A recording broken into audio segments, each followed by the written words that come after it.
This is the No Excuses Coaching Podcast with Ryan Montes and Alana Banks, where we discuss the mindset, the attitude, and the strategies of elite coaching.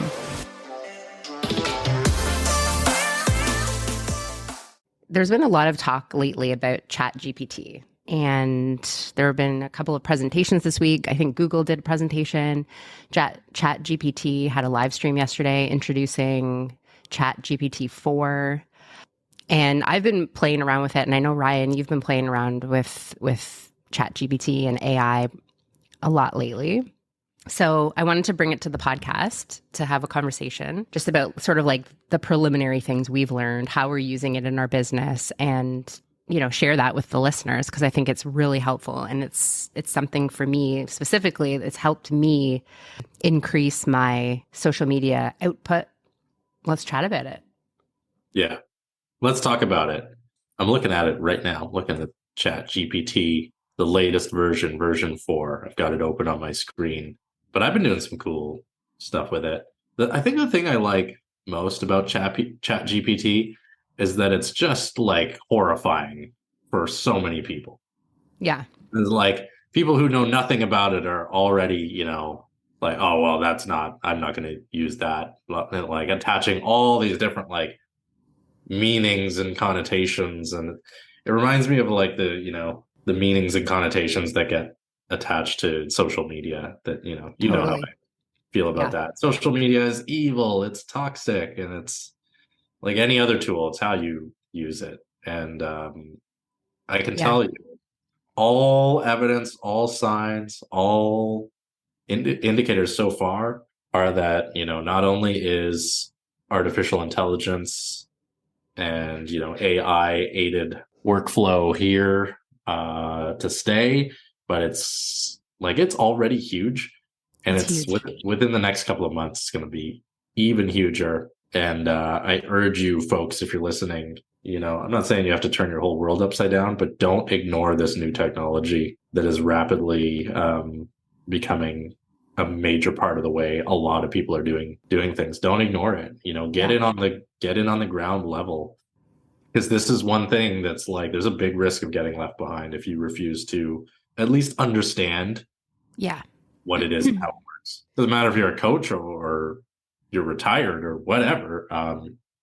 At least have an awareness of what this stuff is and how it's impacting the world. Yeah, don't ignore it.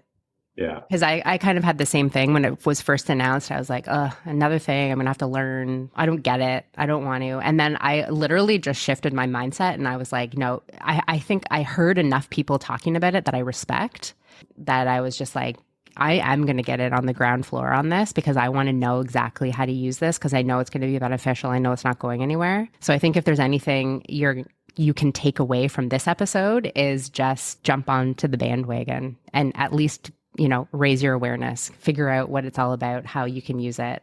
And it's so simple once you do. Yeah.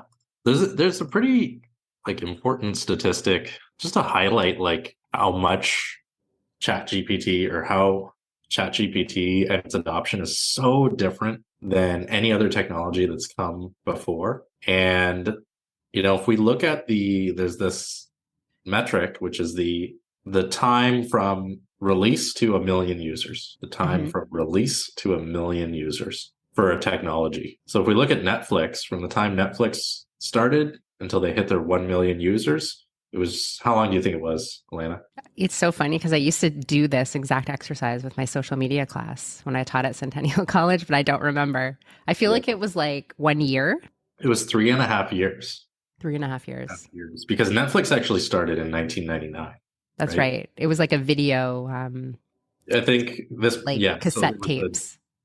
No, it wasn't cassette tapes. No, it was DVDs. DVDs. It was a DVD exchange subscription, right? A rental, mail rental. Anyways, 3.5 years to hit 1 million users. Airbnb, 2.5 years to hit 1 million users. Twitter, it took 2 years to hit 1 million users. Okay. Facebook, which has since become, there's a lot of pushback against Facebook right now, but let's not kid ourselves. Half the world's population is on Facebook, folks, still. I think it's actually more than that. Yeah, probably more than that, right? It's so silly when people say, "Oh, Facebook's old news." Maybe one day it'll be old news, but right now it's a Yeah. very important. People in And the most remote parts of the world have Facebook. yeah, Instagram to hit 1 million users, and Instagram started in 2010. Okay, Hmm. to hit 1 million users was 2.5 months. Chat GPT to hit 1 million users, it was 5 days. Wow. 5 days to hit 1 million users. This blows everything else out of the water. Yeah. Since those 5 days, which were in 2022, ChatGPT has grown and developed and become more powerful, right? Hmm. And it's, of course, it's well beyond 1 million users now. And so the reason I'm sharing these statistics is to really drive home the point that, like, there's something big happening here. Hmm. Don't let this wave pass you by. Like, again, I'm not Get on saying you it. have to go invest in AI or, redo the way you do everything, but, you don't want At to be least that learn person about it, I that think, is the that doesn't key. know it. Yeah. Right. Like, you don't want to regret not having an awareness. Right. So anyways, what can we do with it? You've Yeah. been, you've been doing a lot of stuff with it. I've been doing some stuff with it. You proclaim that you've tripled your output, Yeah. 10x your output, whatever you've done with your output. I've I think it's 3x'd tripled my it. I've 3x'd my output using AI, or Yeah, using Chat GPT to create content. which And which is huge. That's yeah, huge. Congratulations. yeah, it had thank you. It has been huge. By the way, how much did that cost you? $0. For $0, Yeah. just using freely available technology. Well, Mhm. let's say $0 technology. Yeah. Uh, you've tripled your social media output. Yeah. Actually, sorry, that's a lie because I use another app called Chat AI, I think it's called. Okay. Yeah, I know Um, that one. Yeah. okay. And it's an app on my phone that I use. And I think I'll update it in the show notes to give like the real answer, but I think I've spent maybe $12 or something like that on it. It was very, very low investment. Yeah. I think it might be like a $9, $12 monthly fee that I'm paying to use this specific app, which in my opinion is like, you know, a, fine. Yeah. Because it helps me so much. And it's allowed me to, now I'm not saying you couldn't create 3 pieces of content every day, but I've got a lot of other things going on that, you know, if I could lessen the amount of time I'm spending creating captions for Instagram, I'm going to, jump on board. And so for me to create 3 captions a day that are of high value and, that I want to put out there for my community, using the Chat AI app for me has been huge because I put prompts in there that I want to talk about with my community. And then I basically use what it gives back to me as a first draft. And so I can create a really compelling, conversational, interesting caption for Instagram in about 5 minutes and then Yeah. slap a photo on, or, have a reel that I've already created and then put that caption in. So that's Yeah. been really, really helpful for me. And it's allowed me to make it easy to create 3 pieces of like decent content every single day. Yeah. Pretty good. Right? Yeah. Pretty good.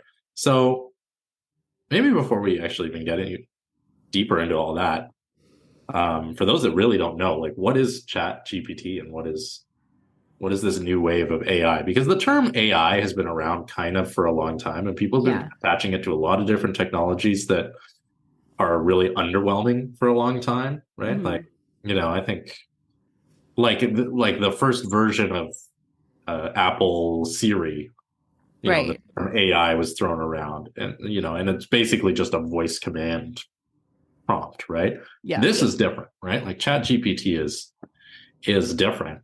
How would you describe this model or this new wave of AI that's out now? I think that really it's just it's a resource that you can use as almost like your own personal assistant.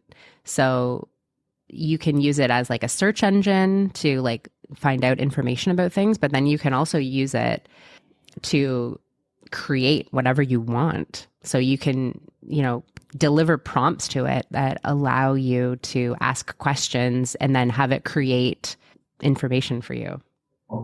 So Create content for you, create an outline for a presentation, create an email, create an article, whatever you want. So I have it, as I said, I have it open here in front of me. So I just asked it, Mm-hmm. what is Chat GPT? And the standard interface is just like a chat where there's like a little text box you can write questions or statements into, and it'll respond. And so I said here, what is Chat GPT? And I'll read the response that I got. I am Chat GPT, a large language model created by OpenAI. That's the name of the company that created this particular thing. I have been trained on a massive data set of text and have learned to generate human-like responses to a wide variety of questions and prompts. My goal is to assist and provide helpful responses to users seeking information or guidance on a range of topics. And so I think what, maybe the simplest way to describe it, or one simple way to describe it, is this software or this, technology scoured a big chunk of the internet and accumulated as much information as it could, and put it into a database. And it's basically like when you ask it questions, it takes all the cumulative information that it's had access to and takes all of that into account and answers your question. So let's say you had like a superhuman genius that had unlimited time, and they like studied everything they possibly could for as long as they possibly could. And then they were like, hey, ask me anything. Right. Yeah. And they were able to have superhuman recall and, super clear, concise, answers to your questions based on all that. That's kind of what this is, right? Yeah. It's like having a super smart friend that you can just text whenever you want is the way I think of it. Yeah. And they give you like a perfect answer every single time. Yeah. From the perspective of whoever you want. Like you have control. And this is one of the keys to using Chat GPT is the way you speak to Chat GPT. Like how you prompt your questions. That's very important. Because if you are basic with the way, like for example, Ryan, like you just said, what was your question? What is Chat GPT? Yeah. Right. So it gave you a very basic answer, but you could have said, you are going to answer this question from the perspective of Elon Musk. Yeah. And so what is Chat GPT according to Elon Musk? Right. And so then that's going to give you a higher kind of like IQ, I guess, or like a more interesting reply to your question. Yeah. Yeah. And that's one of the interesting things that people have quickly realized about this technology is that the so-called prompt that you give it will dramatically change the result that you get. So there's a very, interesting thing that happens when you're more concise or more precise with your prompts. If you say, to the system, you are an expert copywriter with 30 plus years of experience, write me this, that, and this sales letter about this thing versus write me a sales letter about this thing, you will get a different result, right? Yeah. And you can even, like one of the things that I played around with was I have some favorite copywriters who have studied their work and they're well known to the world. Dan Kennedy is one of them. Dr. Joe Vitale is another, and you can say to ChatGPT, write me a sales letter about this and that in the tone of Joe Vitale, who I'm a big fan of, right? And then it'll give me a sales letter that sounds almost like Joe Vitale wrote it for me, right? Which is really cool. And then again, like this is not necessarily getting, the smart kid to do the homework for you. It's you really have to read what it produces and use it as a guide or as something to model or, change it because it's rare that it's going to output something that's, precise to the point that like you can just hit publish Yeah, and it's great, exactly. right? You Yeah, still need the human you input. do. But the thing that I love about it is it cuts down on time, right? So you get the first draft, which is kind of like what I was saying with like my content. You get the first draft and you're like, I immediately take out specific words that I would just never use, for example, because I want it to still sound like me, right? And then some of the content isn't really correct sometimes, like, or it's not something that I believe in or something like that. So you tweak it to whatever sounds right for you, especially when you're creating like Instagram content or Facebook content, for example. And some prompts that I've been using that are really cool for Instagram is like I'll say, write a compelling Instagram caption from the perspective of a coach and hypnotherapist about, and then whatever I want my caption to be about. And then I'll say in a conversational style. Yeah. And then it spits something out for me. And sometimes like I get it back and I'm like, okay, that's good. I want it to be sassier because, I work in like sexual freedom. Sometimes I want my post to sound a bit like sassier or sexier or something like that. Yeah. And then it'll spit out the same thing, but in like a sassier kind of style. So, just playing around with like how you can stylize the writing too. Like sometimes I'll put in make it quirky or make it funny. Because you're wanting also to like entertain your audience too, and especially when you're creating Instagram or social media content. So that's one thing. And one other thing that I thought of today, because if you're answering questions in your Instagram content, you might want to, like, if, for example, actually, hang on, I'm going to back up for a second. Sometimes what I'll do is I'll be like, tell me the 10 most common worries women have about their sex life and their relationship. And it'll spit out a bunch of stuff for me. So that gives me like a topic that I can kind of like sink my teeth into, right? And like write about. Yeah.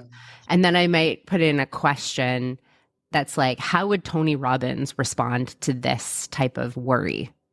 And then it spits out something more. And like, so you kind of can just go deeper and deeper. And then you're like, okay, I want to write a compelling Instagram caption about this, whatever you've kind of discovered, in a conversational style. Using hypnotic language patterns is often something that I'll also throw in there. Yeah. And then it spits out like this amazing thing. And then I basically just take that, edit it, and put it up. Yeah. And I know that sounds very convoluted, but like literally it takes me 5 minutes, like 5-10 minutes, and I've got the post up and published on Instagram. Yeah. Yeah.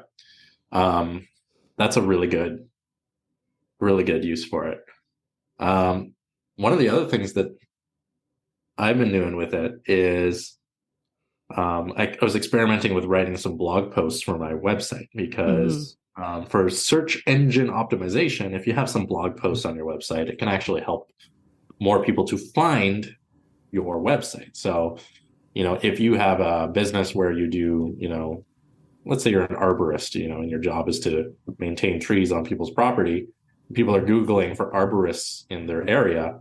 If you have a website where you've got a bunch of articles about trees and, species of trees and tree grooming tips and just general helpful information about that service which you provide to the world. And like if you were a dry cleaner, you could have like, an article about the difference between dry cleaning and wet cleaning, or the difference between eco cleaning and non-eco cleaning, et cetera, et cetera. And this will actually make your website more discoverable in searches. Now, these articles don't necessarily need to be hard-hitting journalism, so it's something where you could use Chat GPT to, write just a basic article, informational about whatever topic you choose. You want to vet it, make sure it's in your tone, make sure that all the jargon works for you, et cetera, et cetera. And that can be a good way to get more content onto your website. So I've done a little bit of that, actually. If you go to ryanmatis.com, at the bottom of the page, there's a link to my blog. every single article there was written with the assistance of artificial intelligence, right? Cool. Which was really cool. Yeah. Yeah, I was playing around with writing articles because I was thinking about writing articles on medium.com. And they actually have a policy that they just announced this week around Chat GPT. And because there's a lot of sort of like uproar in the writing community about Chat GPT taking over and, you know, ruining it for people who have been working in the writing industry for a really long time. And people just coming in and posing as writers, right, on medium.com. So their policy now is if you're using ChatGPT to create an article for their website, you need to disclose that. And they said that will probably change, but right now, you know, we're asking that you do that. But it does it does make writing articles for wherever just so that you can be more discoverable. Maybe it's a blog on your own website, but maybe it's through medium.com or other publishing sites. But I think it's also important to, like we said, use it as like a rough draft and then go from there. You know what I mean? Like edit, like don't just publish whatever they spit out at you. You know, it's really important to kind of like read it and go through it and be like, does this sound like me? Is this something that I would actually say? Do I believe in this? You know, use it with your discretion. The other thing that's really neat, and I think Google, well, I know actually Google announced this week, like you can now write unique and personalized emails, which is insane, to like everybody on your list. Like it's kind of like a mail merge. I haven't played with this at all yet, but I know that that was something that was announced this week, which means now, for example, if you have a big list with your coaching community, or it's like, you know, a bunch of people, or say you just want to take a subgroup of maybe the people that you've worked with in the last 5 years, and you just want to send an email that's like a reminder email that you exist as a coach, you could literally write a personalized, unique email to this subset list. And it would, I don't know how it does this, but it like picks up on like specific things. So it could be like, hey, Ryan, remember when we worked together back in March 2021? This is just an email to say, hey, you know, thinking about you, blah, blah, blah. You know what I mean? But like literally this would take you probably like 10 minutes to set up. Yeah. In Gmail. Yeah. I saw that. I saw some video clips of that happening. It looks really... Yeah. You could also now put a whole slide deck together in Google Slides. So you can go into the AI in Google Drive and Google Slides and be like, lay out a slide presentation about how to start a podcast. And then it's just like boom, boom, boom, boom, boom. Like it like puts out all the slides. Yeah. Yeah. I saw that too. That looks really interesting. Yeah. And like, I think as this technology continues to develop, it's going to be like, it's going to require even less and less intervention from the user. Because like right now, we're still at the point where you really got to read through everything it creates and make sure it's on point and correct and all that stuff. But the technology is getting better and better. Yeah. Like how long is it until it's just like, you know, hey, Google, analyze every email I've ever written to get a good sense of my wisdom and tone and opinion and create a presentation. And it's like perfect. Right. I know. We might be like, we might be months away from that. Like, I know. It's exciting. Like I just got goosebumps just thinking about it. It's exciting. And it totally makes sense why this is a little scary for a lot of people. Yeah. But I'm not too worried at the same time. I'm not either. I mean, I think we have to honestly embrace this and like, and it's here, right? Acknowledge it's here. It's not going to go anywhere, and it's just going to get better and better. And so why not use it to your advantage? And just like anything, like, are people going to take advantage of this? 100%. But at the end of the day, if you have integrity and you're a good person and, you know, you're using it just to save time, you're not doing anything wrong. Yeah. And embrace it, because trust me, it saves time. Like there's no way I would be sitting around writing this much content without using Chat GPT. Yeah. Like it's just made it so much easier for me to do this. One person I recommend you follow on Instagram who I love and who like, he's kind of like I'm sure there's tons of like AI experts out there, but this guy I really like. His name is Justin Feinberg. He's on Instagram. I've been following him and I think he's awesome. I just like totally devour all of his content.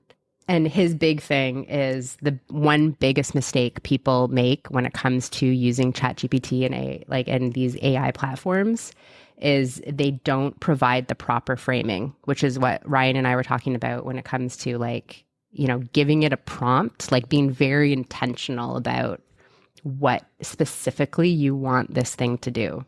Yeah, that is important. I recently started following that guy, Feynman, Yeah, he's on good. Instagram. I think he's the one you sent to me, right? Yeah, yeah. Yeah. He's interesting. Yeah, yeah. Yeah, he's And on the ball. He has a newsletter too. I just signed up for his newsletter.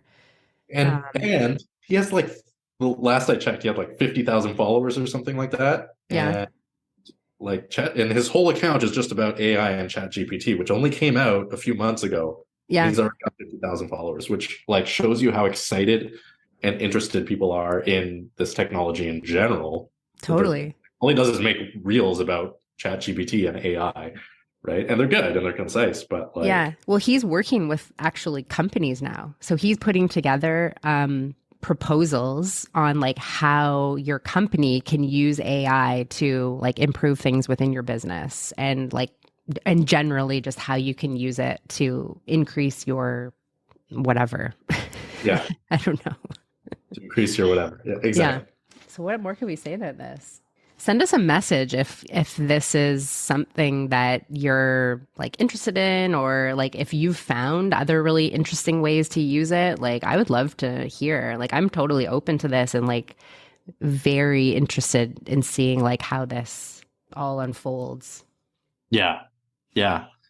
I mean, the other thing is to be aware of, there's like a million different AI tools out now that like have either Chat GPT or another technology integrated in with them. Mm-hmm. So, there's a lot of good ones out there. There's ones that are just for making images. There's ones that are specifically for copywriting. There's ones that do all these other things. Mm-hmm. Canva now has Yeah. AI integrated in that you can use. You're going to see it being integrated in with more and more stuff, right? Yeah. One really cool thing that I saw this morning that came out of that presentation yesterday was you can now in Chat GPT 4, you can now draw a picture. So you can basically like upload a picture of a website. So you may like draw out what you want your website to look like, upload that into Chat GPT, and it'll create the website. So you can literally draw what's in your mind. Like, who has thought of this? Who's ever thought of this? Like, I wish that you could just create from this picture in my mind. Well, 2023, baby, right here. You can. Yeah, crazy, right? Yeah. Cool. So, I mean, the message, I guess, is go try it. Go to, experiment. Google up Chat GPT, and you can try it for free, right? You just got to I think you have to make an account, but it's free to do so. Mm-hmm. And play around with it. Have a little conversation with this Chat GPT bot. The reason, I think one of the reasons we're doing this episode today is because Chat GPT version 4 was just released, which is a huge step forward. Like Chat GPT itself was really, really powerful. And everything we described today was that previous version, because version 4 just came out yesterday. But now Chat GPT 4 is out as of today. And it's another game changer, right? And so we're going to see yet another wave of things getting bigger, better, and more powerful with AI. So you're going to, around the time you hear this episode of the podcast, probably you're going to start seeing that new wave of new stuff that AI can do and do better and do faster. So be aware of that. Mm-hmm. Yeah, because today it's March 15th. We are recording on March 15th, yeah. Mm-hmm. And so, yeah, GPT version 4 came out yesterday, March 14th, I guess. Mm-hmm. Or was it the Monday? Anyways, hyper recently, either yesterday or the day before. Yeah, I think it was yesterday. Yeah. So, yeah. So here's the message. Love it or hate it, it's here. Check it out. Have fun with it. Play around with it. It's easy, and go into it with the mindset that it's easy. Yeah, for sure. For sure, do that. And shoot us your your opinions and your thoughts and your experience with AI so far. Send either a message or it's the No Excuses podcast IG. You can send messages there too. Yeah. I'm curious to hear what people think and what they're doing with it. Yeah. One thing that I did recently was I put in, I wrote a love note just as a piece of content because I focus on love and relationships. And I kind of put it out to my community about like, what would you think if someone that you were in a relationship with created a love note to you using Chat GPT? I think it's cool, regardless. It's just like, you're still providing it, right? It's still coming from you. Just because you got Chat GPT to write it doesn't really matter. Yeah. So give me your thoughts on that too. Yeah, definitely. Cool. All right. All right. That going to be it for today? Yeah, I think that's it. Yeah, that's good. What do you got going on these days? Monday, March 20th, I'm starting a 5-day challenge. I'm doing a sex reset. So you can find out about that on Facebook. I have a group called the Better Sex Now Community, but I'm also going to be doing it on Instagram. So if you follow me on Instagram, you'll see it as well at Elena Banks Coaching. Yeah, so stay tuned for that. Check that out. As for me, I'm going to be running a live hypnosis intensive, which is an opportunity for you to get certified as a hypnotist by the American Board of Hypnotherapy. That's coming up starting on April 14th, and it's a 3-day intensive. So spots are very limited. Shoot me a direct message ASAP if you want to get in on that. I'm also running a 4-week hypnotic social media. I call it a micromind, where we'll have a small group and we'll meet weekly for 4 weeks, and we'll do some training and some really cool stuff so that you can integrate hypnotic principles to really bolster your social media presence. So if you want to hop into that, we start on March 24th. Shoot me a message on that. As of speaking right now, there's only a couple of spots left. So as soon as you can, get back to me on that. And that's it for now, I guess. Awesome. Cool. All right. Well, and check out our merch store. Yeah. Mugs, t-shirts, sweaters, etc. Yeah. More to come, potentially. But you got to buy stuff. Yeah. You got to buy stuff. If you want more products, you got to buy some stuff that's there right now. Yeah. And and if you buy something from the No Excuses store and send us a picture of you with it, we'll post it and give you a shout out. And we'll share it for sure. We will celebrate you so hard. Celebrate you so hard. Okay, I guess that's it. Thanks, everyone. All right. Thanks, everyone. Bye.